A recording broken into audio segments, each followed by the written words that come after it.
everybody. So I'm back. I wasn't gonna come back today and do another video, but my niece Jennifer Zubner dropped off a bunch of bananas. She, when they get super ripe, she saves them, peels them, throws them in Ziploc bags and puts them in the freezer. And when she accumulates enough, she brings them over and asks me to make her a banana cake. So I'm gonna make her a banana cake. I'll show you what the finished product looks like because she brought me enough to make two. So nice banana cake. I put walnuts and chocolate chips in it. You can use any nut. So bananas, when you make a banana cake, your bananas need to be ripe. This to me is not a ripe banana. I know some people think once they start to get brown spots, they're not edible anymore, but that's not true. This one is like perfect right now just to eat. It's still firm when you feel it, so bananas are great. Now, you want this banana to be almost solid black before you make a banana cake with it. So once it gets to that point, it's super squishy, you peel it, put it in Ziploc bags, label it bananas, date it, and you're ready to go. Put them in the freezer so you can make a banana cake with them, or you can put them in smoothies, whatever you want to do. We like banana cake. So that's what a banana should look like. Now, I'm gonna do pre-measure. I pre-measured a lot already just for the sake of time, but I'm gonna prep my flour. So I've already got 2 cups of flour in a sifter, because you need to sift the flour. You don't have to sift the flour, but you should sift the flour. Then I need 2 teaspoons of baking powder, and I'm gonna put that in here also and sift it together. And then you need 1 teaspoon of baking soda. So we'll get all the dry ingredients pre-done. Nice and level. And once all our dry ingredients are done, we can start assembling our cake. I'm gonna sift. My sifter's kind of small, requires 3 cups of flour, so this only holds 2. So I'm gonna sift it with the baking soda and the baking powder, then I'm gonna add 1 more cup to the sifter. Now you don't scoop your scoop in because that will compact the flour. You want to, your cup in, you want to scoop it into your cup so the flour stays nice and fluffy. Baking rule. And then you want to kind of, level it off the best you can. Doesn't need to be super perfect, even though baking is a little bit more, I think that's why I like it. It's a little more science involved in baking. I've always loved science. Okay, so I'm going to sift the rest of this flour, get it ready. Get it all. All right, flour's ready to go. Let's get this out of the way. I've already measured 2 cups of sugar into the bowl, into the mixing bowl, so that's done. I'm kind of a neat freak when I cook, so I like stuff out of my way. So that's done. For the egg, now I'm going to make this cake vegan, but you can use 2 eggs. I'll post the recipe in the comments and I'll put all the adjustments. So you can do 2 eggs, which I'm going to do flax eggs, which is 1 tablespoon of ground flax, and I think it's going to be backwards to you, but it's ground flax seed. 1 tablespoon to 3 tablespoons of water makes 1 egg. So I'm going to do this, and you see, and it sits for like 15 minutes and it gets kind of thick to make an egg. And then, if you remember from yesterday, if you watched me yesterday, I did hummus and I saved the water from the garbanzo beans. This is like egg whites. It's called aquafaba. So I'm going to use a combination of both. I don't want it to all be egg white consistent. So I'm going to use 1 flax egg and I'm going to use 1 aquafaba egg, which is just 3 tablespoons of the liquid. Should I remember my measurements? So I'm going to start. So I've got 2 cups of sugar in the bowl, and I'm going to throw in my butter, which I use Earth Balance, but you can use whatever butter you prefer to use.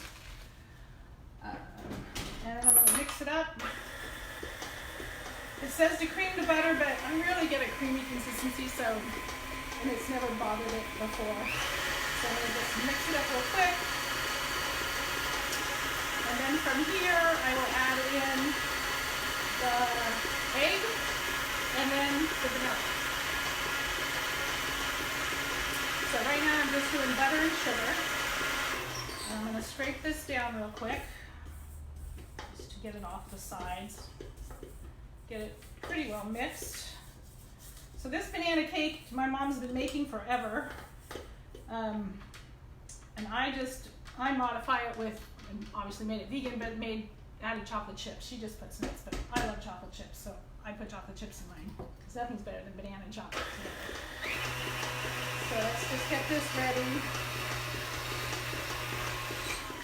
So I'll show you real quick what it looks like because it's hard to tell with my angle. So it kind of gets this consistency. It's not super creamy, but once I put more of the liquid in, it'll cream up a little bit.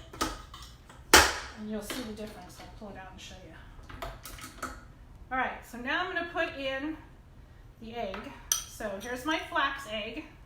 I would beat, if you're going to use a real egg, I would beat it first. It says add one at a time, but if you beat them together, you'll be fine. So beat your egg, throw that in, and then our aquafab egg, which is tablespoons. So I'm going to measure 3 tablespoons of this liquid. It doesn't quite fill my spoon, so I'll probably put a dab more.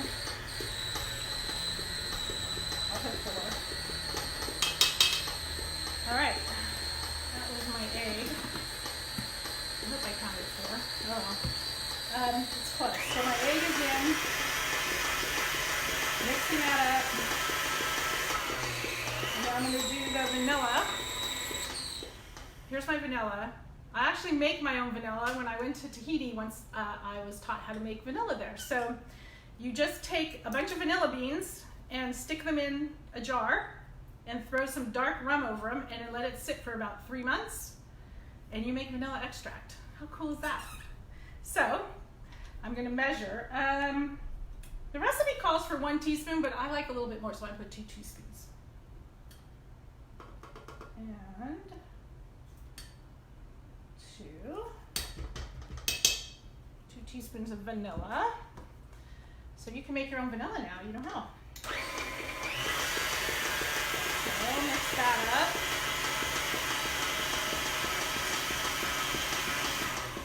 Scrape the bowl a little bit.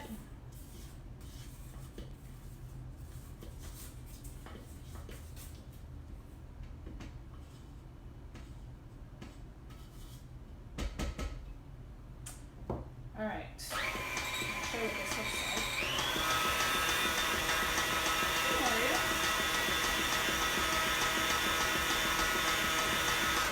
All right, so here's what it looks like after it's got some of the, you can see it's kind of creamy white. So that's now sugar, butter, the egg, which is vegan eggs, and vanilla. Where is it? There we go. And vanilla. So now from here, we're going to do the flour. So I sifted the flour and milk together.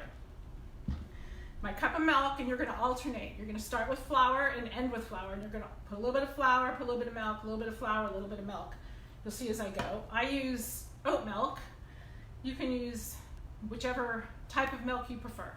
But oat milk is the one is my go-to. Almond milk works great.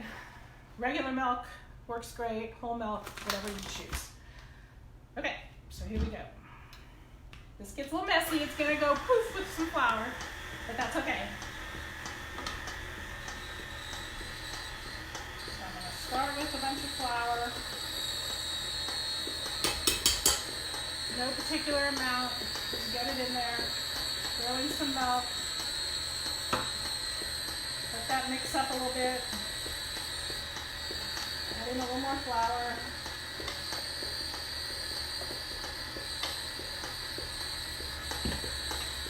Add in a little bit more milk. I just keep the mixer going on low. There it goes.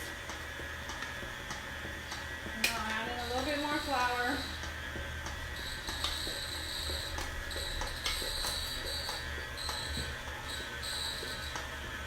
The rest of the milk.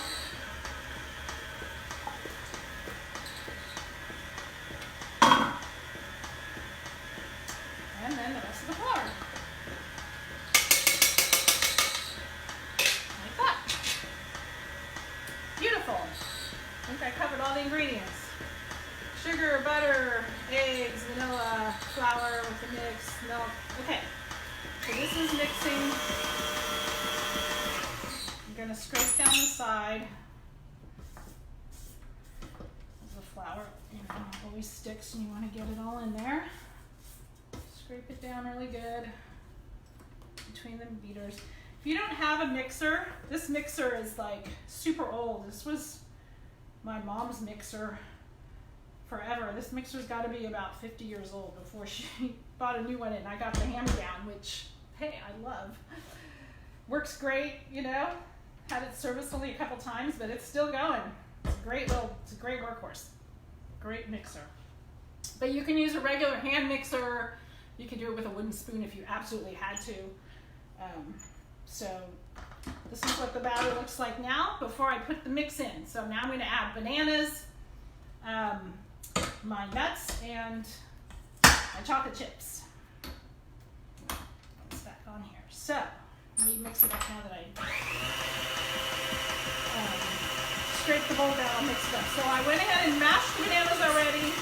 So when you freeze the bananas, they're going to get a little bit liquidy.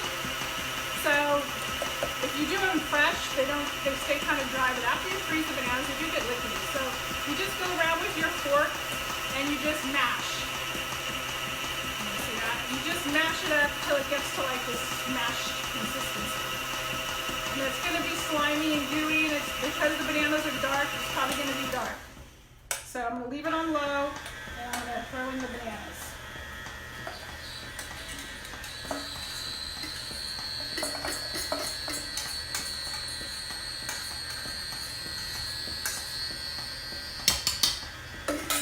Like that. That's going to mix up.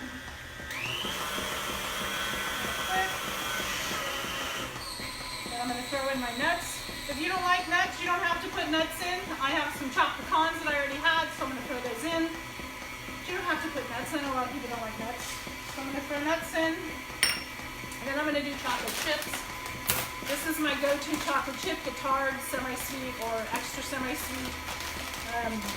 You have to read the label on your chocolate chips because not all chocolate chips are vegan. They will put whey or milk solids or milk fat into the chocolate. So you need to, if you want them to be vegan, you need to read the label and make sure that your chocolate chips say that they don't contain dairy or milk, and make sure you read because people don't realize whey is dairy. So you're gonna do your chocolate chips. I'm gonna do a cup of chocolate chips. Throw those in. A nice heaping cup of chocolate chips. My chocolate chips. Goes in there.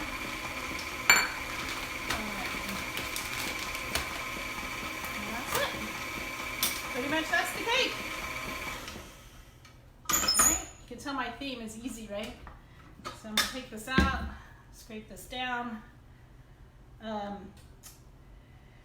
So you can also make this gluten-free because pretty much it is gluten-free except for the flour. So if you don't want to use regular flour and you want to make this gluten-free, which I have made it gluten-free and vegan, usually I just make it vegan, but my brother's significant other has gluten intolerance, so I try to be sensitive to that and to people who have eating challenges, because I know it's hard when I go to someone's house. They have to worry about what to feed me because I'm vegan. So I use this is Bob's Red Mill 1-to-1 baking flour, and this is awesome to substitute in all your recipes when you are baking. It is gluten-free and it's got everything already ready to go for you. Great product, and your baking stuff turns out really well with this. All right, so I've already greased my pan, just sprayed it with some cooking spray. You can flour it also, but this is a non-stick type of a pan, so it doesn't really need to have flour. So I'm just gonna pour it in to my baking pan. And it will be ready to go into the oven. It bakes for about 30 to 40 minutes, depending on your oven. You know, after 30 minutes, I check it and see if the middle's still kind of jiggly, then it needs about another 5 minutes or so. Oh shoot, I just spilled that on the floor. So, you know, everybody's oven cooks differently.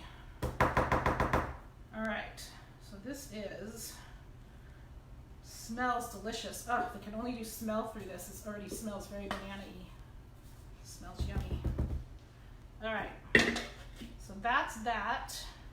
I'm gonna go put this in my oven. Got my towel here.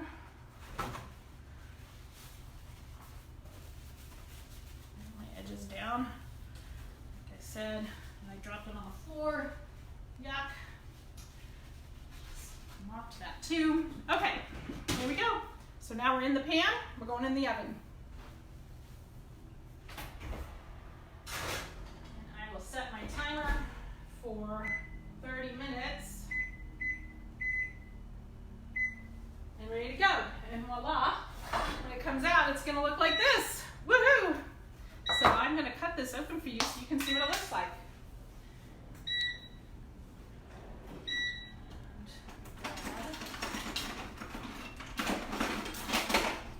Spatula. All right. So, delicious. Delicious, delicious, delicious. My niece won't mind that I'm cutting into her cake. You gotta see what it looks like, see how beautiful it is. I'm gonna cut it up anyway and stick it on a platter for her so she can take it home. So this is your finished product. Look at that. Huh? I kind of squished it as I put it in, but it tastes delicious. Bananas, nuts, and chocolate chips. So banana cake. And that's it. That's all there is to it. It's pretty simple, pretty easy. Get all your stuff measured ahead of time, throw it all in the bowl, mix it up, and it works great. So I hope you enjoyed this, and there will be more to come. Thanks for watching. I always gotta figure this out, how I turn it off.